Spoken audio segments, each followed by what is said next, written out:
Hey YouTubers, Christopher Wanamaker here doing a new life learning lessons and major experiences advice video on the specific category topic of, going to college. What is the end goal of going to college, which is obviously to obtain a degree of some level within some sort of field of study, whether that's a business accounting, statistics, it's for philosophy, it's for being a therapist, a microbiologist, an engineer, structural engineer, or whatever.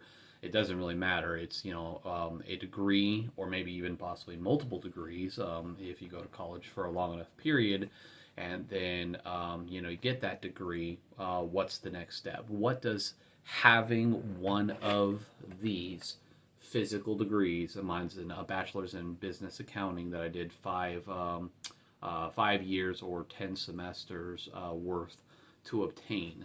Once you have it, what does it actually do for your future? How does it actually benefit you to finding a job? And then why does it seem like even if you have one of these or multiple of these now degrees in whatever level of degree, whatever field of study, why does it seem like you're having a hard time finding work? I've seen other videos on YouTube and stuff talk about how some people have multiple bachelors, multiple masters, or PhD and a few masters and multiple things, and they cannot find a job.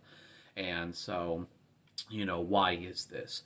So pretty much, the simplest way to put this is, a degree is not does not guarantee a job of any kind. All a degree is, no matter what level of a degree in whatever field of study is, all it does is this. It takes a normal resume.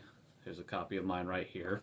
This is my education section right there, but let's say that is blank. And once you get this degree of whatever level degree for whatever field, then you can take this and add it onto your resume. And then what does that actually do? What does it realistically do? And what it does is it does this. It turns a normal resume and it highlights it. It's like taking your resume, putting it in a document protector with and it's highlighted. Another way to look at this is it's kind of like going onto a dating site, let's just say like POF, like that I'm on, and you can pay to highlight your profile to get more attention to your profile. That's all having a college degree does. Is you take it, and so let's say it enhances your resume, it highlights it by how much? I'd say hypothetically, I would say an associate's degree highlights your resume by about 2 to 3%. Bachelor's 5 to 6% highlight.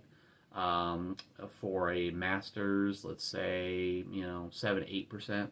PhD 10, maybe up to 12%. But then at the same time, you also have to imagine of are there actually jobs in your region, in your field of study, at your level of degree, when you finally graduate and get out on your own and you're graduating, you're done with school, is there a job waiting for you somewhere? And so there is no guarantee nowadays. And why is that? I would have to say because within the United States, the market is flooded with people who have degrees for whatever level, for whatever field.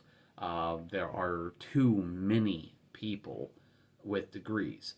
And that's why the Gen Zs, and maybe even here in the future Gen Alpha, is learning, and that actually having work experience and skills, getting their hands dirty, going into the white collar jobs, whether it's plumbing or electrical or construction or welding or whatever, instead of going to college is better.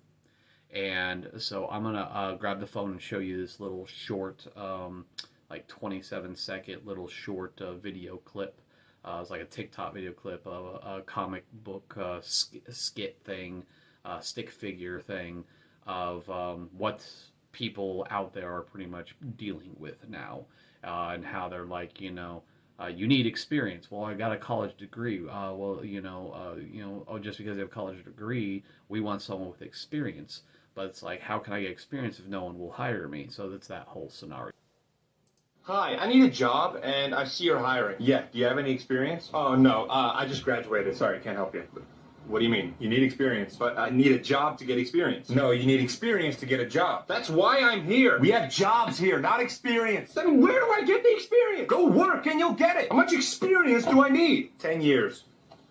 This is an entry-level position, right? Yes, you may enter after working for 10 years. I'm 19 years old. Was I meant to be working since I was... So that's the reason why, everybody's having problems, with a degree or multiple degrees, finding work, is because I believe the market is flooded with too many Americans having one or more than one degrees, and the market is flooded. So it's kind of like when Uber, Lyft, the rideshare companies first started out. We were getting a great pay. We were getting constant bonuses. If you keep pushing yourself to get so many fares, you get a large bonus. And then we got, discounts on fuel and everything. And in the past couple of years, the rideshare business has gone downhill, and nobody likes working for them because how it was several years ago. When I was doing it, I loved it, and then now it's not really worth the time, energy, and money, and the amount of miles you put on your car, and the amount of how much fuel costs. There's no real extra bonuses or benefits or anything, or any benefits or bonuses they offer are pretty much a joke compared to what they were several years ago, because everybody heard about gig work, heard about rideshare driving. How does it work? How easy it is? What you have to do to qualify to become a rideshare driver, which is not much. I think it was Lyft is your vehicle 4 doors, no lights are showing up on your dashboard, good tires and windshield and all, and seat belts and all that, clean. And your vehicle can't be more than 10 years old. For Uber, it's like no more than 12 years old, and 4 doors, and pass all safety inspections and all this other kind of stuff.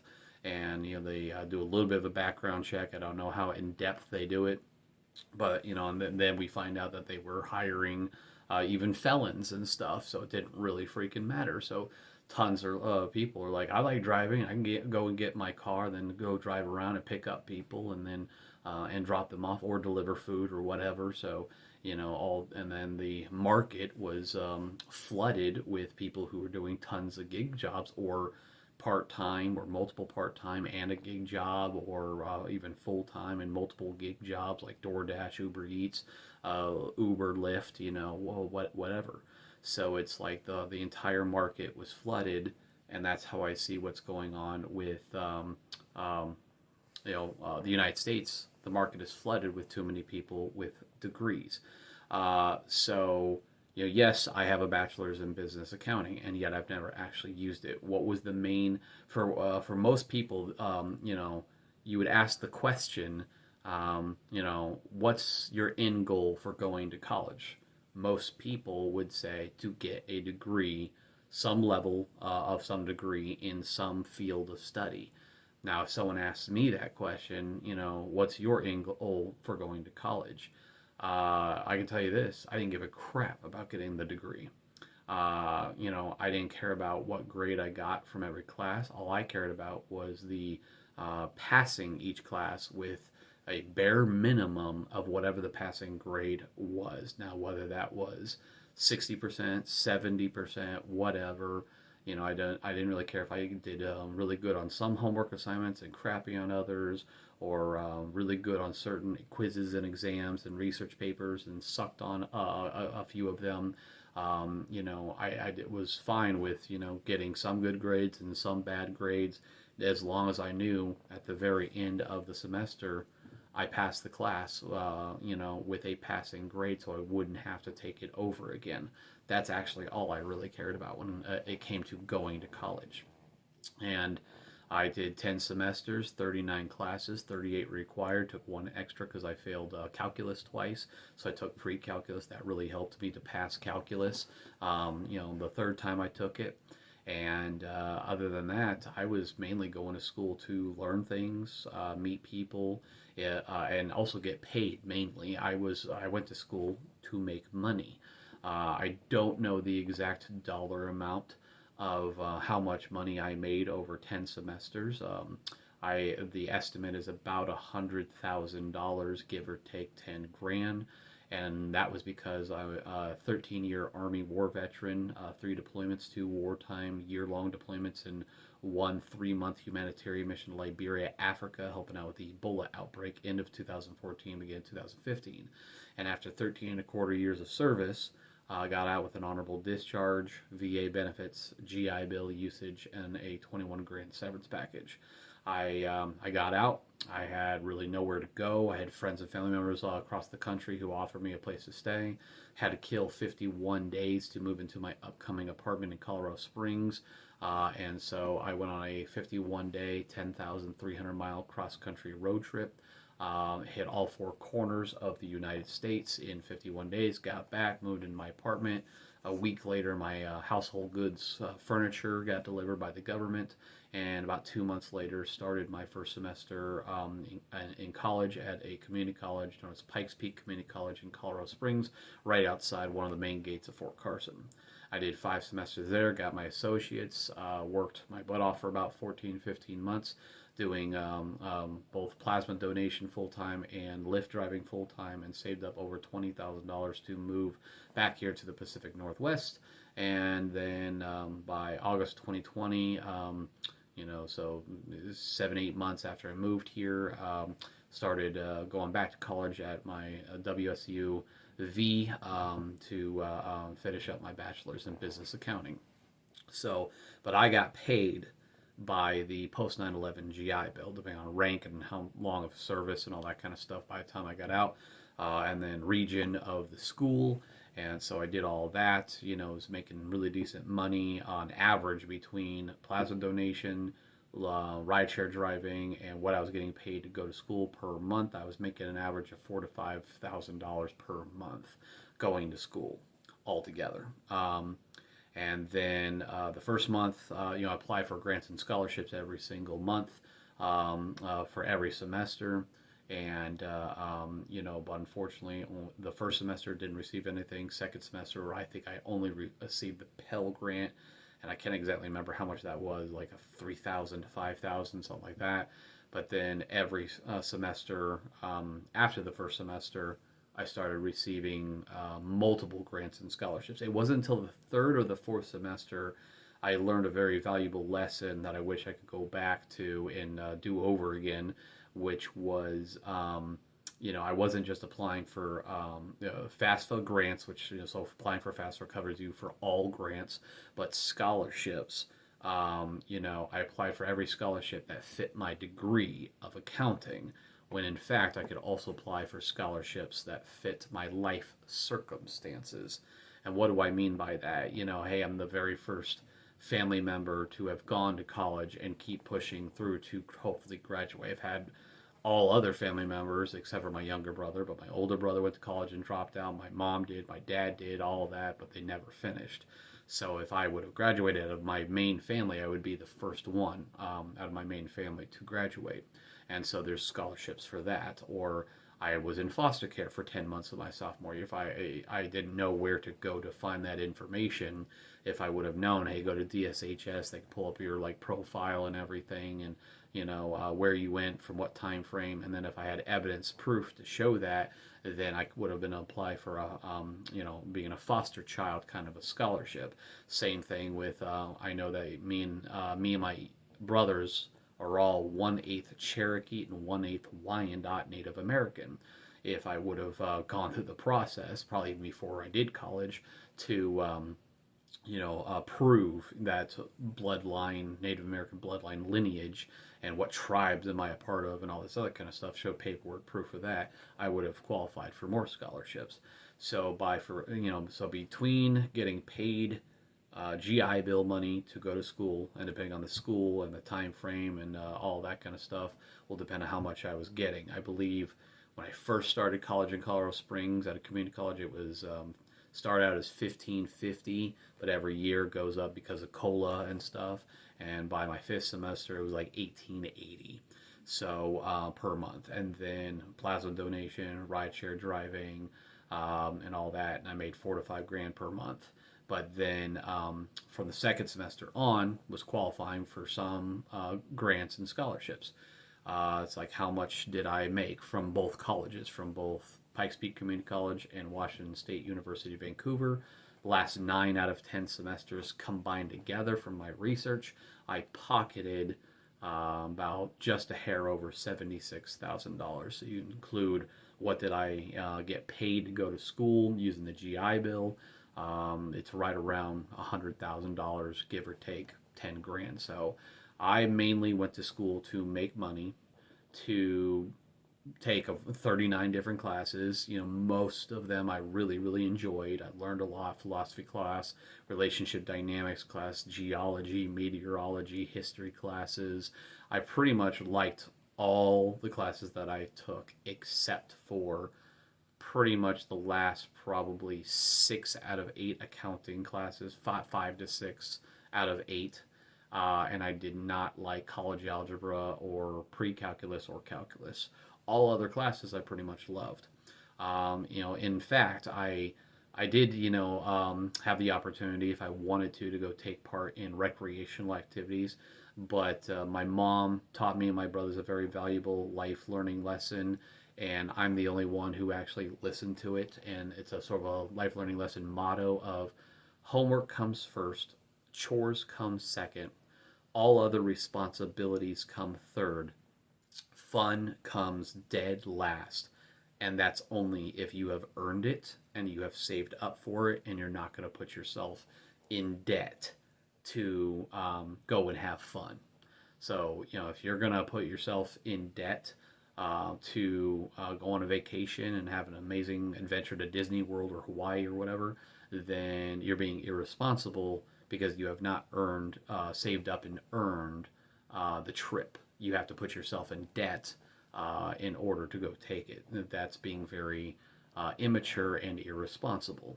So, I did want to take part in fun college things, but every single time I signed up for recreational things, the camping things or skiing resorts or whatever, I had to cancel because I was very, very busy with school, and homework came first, and so did all my other responsibilities as being an adult and being a caregiver, taking care of my mom, and all this other kind of stuff. So I signed up for things, I wanted to do things, but so I'm one of those rare, unique college, college graduates who did 10 semesters of college and yet never really went out, didn't drink, didn't party, didn't club, didn't take part in sporting events or any other fun recreational things. It was go to college, go to classes, be done with school, go directly to either plasma donation centers and donate plasma for extra money, go do Uber, Lyft, rideshare driving in the area for a few hours, taking a break from school before getting home, take care of all my other responsibilities and chores, and maybe watch a TV show episode or a movie or something before jumping on homework. But I would always make sure pretty much homework and other responsibilities always came first. And so that's why, I think, in my personal opinion, when people nowadays, if anybody would ask me, is college, from someone who's done it, is college worth the time, the energy, and the money to get a degree? And that's a bit of a tricky question. It can be, and not so much. It's yes and no. The one thing I would say is anybody, if you don't get a full ride scholarship directly out of high school, to go to college immediately, and then college is not worth going into right now. If you get a full ride, use that full ride, but then don't be like, I'm going to go for this degree that I got the scholarship for, and then at some point during the second semester, third semester, fourth semester, whatever, you're like, I want to change my degree. If you do that, the full ride scholarship disappears, and now you have to pay out of pocket because you're trying to change your degree. That's not smart. All you do is there's some people who like started college, did one semester or several semesters, dropped out, know all this money, don't even have a degree to show for it. You just wasted tons of time and energy and money. So what I would say is if you don't get a full ride scholarship directly out of high school to go to college, that it's all paid for and your parents don't have the money to fully cover it and pay for all of college, then what I would say is get out in the workforce instead. Do not do college right now. I'm not saying you don't do it later on down the line, to me, it is overall better to go into college and go for a degree when you're in your early to mid 30s. You're a little older, wiser, more mature. You've hopefully been around the block. You understand how the workforce world works. You got some, some work experience and skills that you've learned, and whether it be working on your own or with other people. So it's like me, getting out of high school and going in the military. I did Army Reserves for a few years while doing nighttime stock clerk at Fred Meyer's, kind of like a Walmart, in the home department. And after a year and a half of that, then I went full military active duty. So, and then I did active duty for the next decade. And then I didn't start college until I was 31 and a half years old. And in fact, I believe that's also why my college experience was way better. I had knowledge, experience. I've traveled around the world, deployed 3 times. I was in charge of my own department of being a quartermaster supply sergeant for the last 9 of 13 years. I was in charge anywhere from like 1 clerk to several clerks at any given time.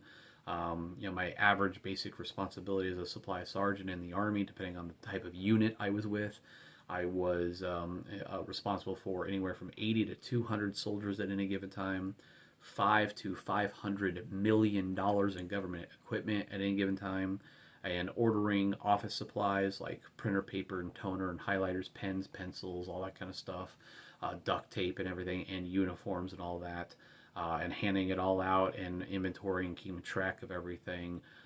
And every unit that I went to, and I became a supply sergeant within 24-ish month period, I turned a 3 to 5% logistical efficiency unit into a 95 to 100% with every unit that I became a supply sergeant for. So I have a lot of knowledge and experience and skills, and I was very good with like PowerPoint and Excel and Word document creating memorandums and the Microsoft Excel formulas and all that kind of stuff. I had a lot of experience with all that.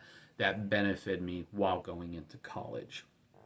So I was more focused. I understood how things worked. I could figure out how applying for FAFSA, grants and scholarships with almost no, like someone tell me go to this site, and then I did all the rest by myself.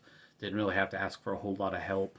I had the intellect, the maturity, the experience to tinker with things, dabble with things, go to the right person, ask the right question, instead of being kind of dumb and naive, fresh out of high school, and I have no real world, experience. I did start working when I was a bit younger than a lot of people nowadays. There are people who, get to 18 or even 25 and never had a job in their life. I started working when I was 12. Babysitting in small towns of like Vader and Toledo, Washington. I believe it was Toledo, Washington, actually, when I was 12 years old. And then by 14, I took over my older brother's lawn mowing job. And I was able to mow lawns every month during the spring and summer, so about half the year. And every month I was making about $500, per month for doing about a dozen lawns. Then I learned from my older brother, who my mom taught him of, you that first $500 that you got, hand it here for a second. I'm going to show you something. We're going to teach you about taxes and thinking ahead. And, money's got to go to multiple different categories. You don't just get to keep all $500. $100 is in your wallet. You get to spend on whatever you want.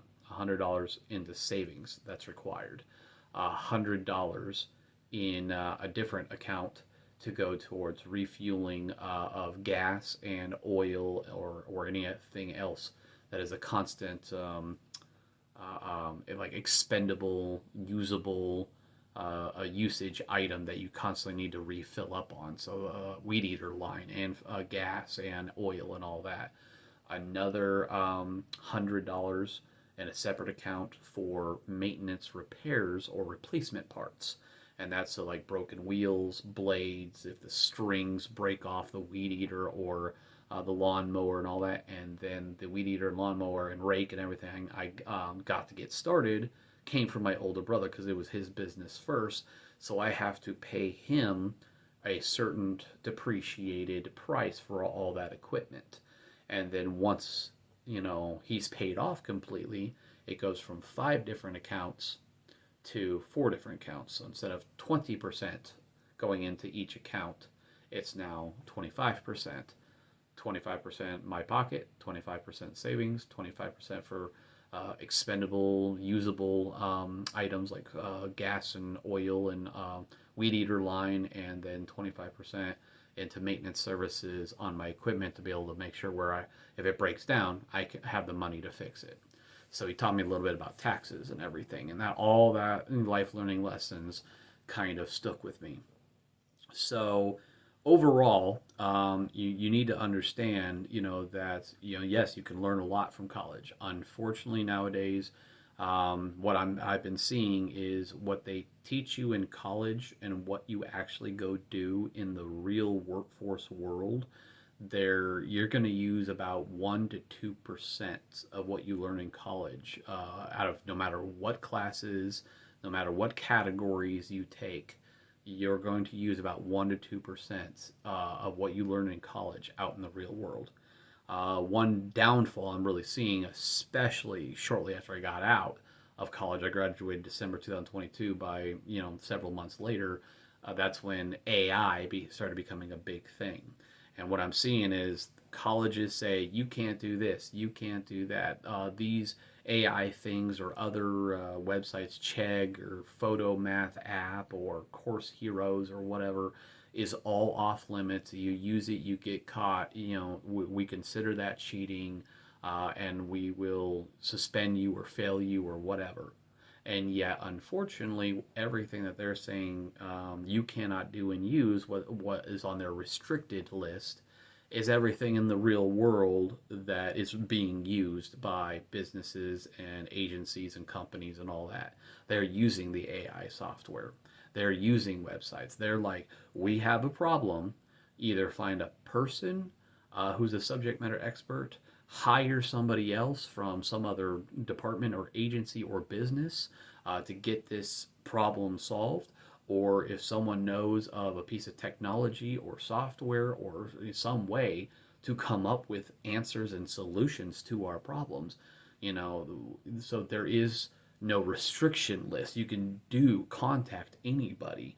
You can go use any form of equipment or software technology to get the answer, solve the problem, so that way that business can make money or invent things or whatever. So unfortunately, college is putting tons of restrictions on things. Certain unique colleges are like, let's use technology to our advantage, but most are not. And that's why Gen Z and Gen Alpha are like, if we go in the workforce world, let's go into blue collar jobs. Let's get our hands dirty. Let's go get certifications instead of degrees, which are also way cheaper. Let's get hands-on experience, get our hands dirty, and someone teach us how to weld and how to do electrical and construction and plumbing and garbage and all this other kind of stuff. So I would definitely, my big picture advice is start working early, mainly by teenager age. If I had children, this whole thing, we're not working until like 17, 18, 19, 25, whatever, that would not be happening in my household. They're like, you're 13 or 14, you're a teenager, which pretty much means you're a young adult. You're getting older and older with every passing day. If I started working at 12, you could start working at 13 to 14. I don't know what kind of job, whether it's lawn maintenance or something else, but you need to go out and start looking for work. My children, son or daughter, are, yes, you're my prince and you're my princess, and you always will be in my heart. It's now time to learn how to work hard, get your hands dirty, problem solve using your brain and common sense. And it's time to learn how to become a real leader, queen or king, not a prince and a princess that someone else does everything for you. No. So, by a teenager age, someone needs to be getting a job and getting work experience. Go do school, hopefully get good grades and pass. Get your high school diploma or GED. And then I would say if you don't get a full ride scholarship to college, then just go into the workforce world, get certified course careers or something like that. Go get a certification in something, and then don't do college until your early to mid 30s. And I think by doing it that route, you will be way better off. And then it's like, all like that stick figure comic book video I showed. They want people with 10 to 15 years of experience. So focus more on experience and work life skills than a degree, and get the degree later on to add to your resume, and just educate yourself more and improve yourself at a further point in your life in your 30s. That's what I would recommend. So otherwise, if you do what most people do nowadays, and that's what most younger generations are having problems with, is we were told to go to school, told to go to college, put myself in massive debt. The market is flooded with people with all different levels and fields of degrees. And so that's why no one could find a job to include government's cutting jobs, and we're losing jobs to some AI robots, and maybe here in the future something like the I, Robot Will Smith movie, where it might even be a mixture of both, where the robots and stuff are so efficient they blow us normal human beings out of the water. So that's why it's also good to, if you're at any point in time you're doing well financially, start get debt free, build your credit, try to get all of them in the 800s, and that could help with a personal loan, auto loan during hard times. Have things paid off, get titles to your vehicle and all that. Have 3 months to a year's worth of emergency savings, because there are some people out there, like I've been looking for work for 6 months to 18 months. So most people on average, I think it's a year that some people have been out of work, depending on certain fields. So preparedness, and then building high quality 24 to 72 hour survival bug out bags. Having a paid off, good running, in good condition vehicle, because you might be living out of that, and a bug out bag. So a lot of things are very uncertain nowadays with the job market and the way the world's going and everything. So I would not, unless you get a full ride scholarship right out of high school, I would not go to college. I would go into the workforce, get skills, get training, get experience. Do a little world travel is always good too when you can, but don't put yourself in debt to do it. Be more financially responsible. Keep your nose clean, out of trouble, because the more, if you do anything to get yourself in trouble and have a record and all this kind of stuff, that's going to make your life path even harder to do better in life. So that's another thing you need to watch out for. I wish everybody well. I hope this information was good and useful to you. I hope you better understand what does a college degree, depending on the level, actually do for you. All it does is add it to your, normal resume. And then once you get a degree, associate's, bachelor's, master's, PhD, whatever, all it does is take the normal resume, put it in a highlighted document protector, and so to increase your resume by a few percent here and there. So that's all it really does. So the question is now, is a college degree really worth it? So only you can really answer that for yourself. But it's certain things that I would highly recommend considering. Do I want to put myself in a massive amount of debt? It surprises me sometimes that a lot of people go to college and put themselves in so much freaking debt. And it's like, man, the only reason why I went to college was that I was getting paid by the United States government because I served my country for 13 years honorably. And so I earned that benefit. Otherwise, I probably wouldn't go to college if I actually had to fork out the money. And I don't really like putting myself in too much debt. I think in my entire life, 3 or 4 different times, about 3 times, 2 vehicles, and for a few other things, I had between $40,000 to $50,000 worth of debt at any one time, and then within 4-ish years, each time I paid off the debt a lot faster than I was supposed to do. Paid off my first car 60-month auto loan. I paid it off in 48. Second one, 75-month auto loan, paid it off in 49 months. So I've always worked hard to, if I have debt, I want to, save up more money, plasma donation or whatever, make some kind of extra money and put extra principal payments to it to pay it off faster and save thousands of dollars in interest money, and get titles and own things and all that kind of stuff. So, so really think about, is college really worth the massive debt, especially knowing the way the market is? You could have a degree in almost anything at any level of a degree for any field of study, and there's no guarantee nowadays that you will get a job.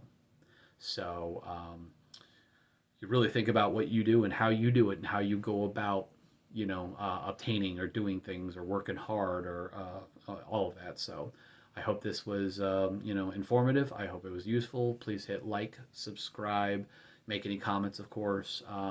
And I, hope you guys find this information useful, and hope it helps you out to consider deeply whether college is for you or not, and you better understand what are you actually getting out of it. So take care and stay safe. All right, bye.